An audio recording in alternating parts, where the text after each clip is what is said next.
Shalom Bapak Ibu Saudara-saudari sekalian di dalam Tuhan. Judul renungan kita pada hari ini adalah Tuhan bukanlah pelupa. Siapa yang tidak pernah lupa? Kalau ada yang tidak pernah lupa, saya acungkan 2 jempol saya. Masalahnya banyak orang yang lupa dalam keseharian mereka. Wajar gak sih? Manusiawi gak sih? Wajar atau manusiawi itu harus dalam batas-batas tertentu loh ya. Nah, apakah masalah besar kalau kita lupa? Oh iya, ada, yaitu lupa pada Allah. Itu masalah besar. Coba lihat Mazmur 9 ayat 18 sampai 19. Bunyinya begini.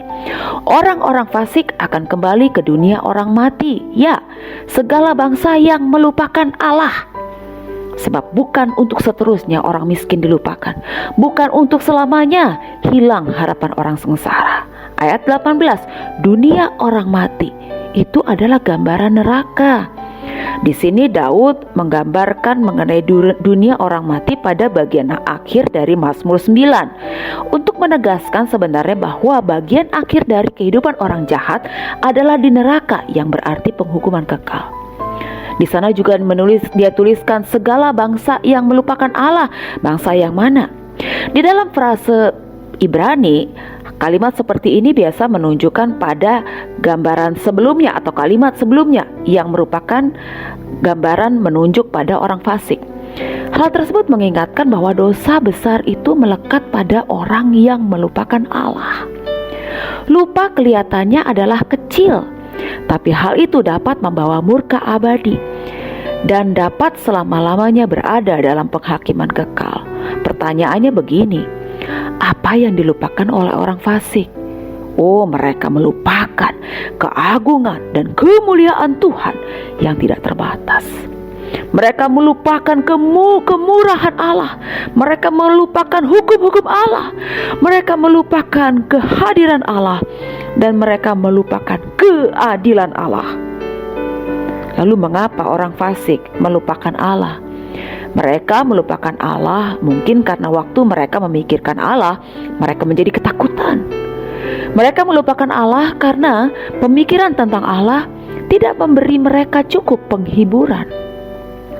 Mereka melupakan Allah karena pemikiran tentang Allah membuat mereka sulit untuk meneruskan diri mereka berbuat dosa. Ayat 19 tertulis begini, sebab bukan untuk seterusnya orang miskin dilupakan, bukan untuk selamanya hilang harapan orang sengsara. Daud mengkontraskan hal indah di sini antara ayat 18 dan 19. Orang jahat adalah orang yang melupakan Allah. Namun mereka yang membutuhkan dan miskin serta orang-orang saleh yang dibuli atau ditindas oleh orang-orang fasik, orang-orang tersebut tidak dilupakan oleh Allah. Di sana bahkan dituliskan bukan untuk seterusnya orang miskin dilupakan. Ini mengingatkan kita tentang persepsi fakir miskin. Mereka seringkali merasa sebagai kaum terlupakan. Namun di sini Tuhan berjanji bahwa mereka tidak perlu merasa seperti itu, karena harapan mereka tidak selamanya dikecewakan. Karena itu saudara, mari kita berdoa, karena doa menolong kita untuk berpikir dan menerima rencana Allah bagi kita. Doa menolong kita untuk tetap berada di dalam perspektif Allah, bukan dalam perspektif manusia. Mari kita baca Alkitab. Maka kita akan membaca di Alkitab itu bahwa Tuhan, Dia tidak pernah meninggalkan kita, melupakan kita. Dengarkanlah pemberitaan firman, karena kita akan diingatkan bahwa kita tidak pernah dilupakan oleh-Nya. Terimalah perjamuan kudus ini bagi mereka yang telah dibaptis dewasa, karena engkau tidak akan dilupakan Allah pada meja perjamuan itu. Tetaplah melayani, karena Allah menerima pelayanan yang tulus dengan penuh sukacita. Damailah di dalam hati kita, karena Tuhan Yesus tinggal di dalam hati ini.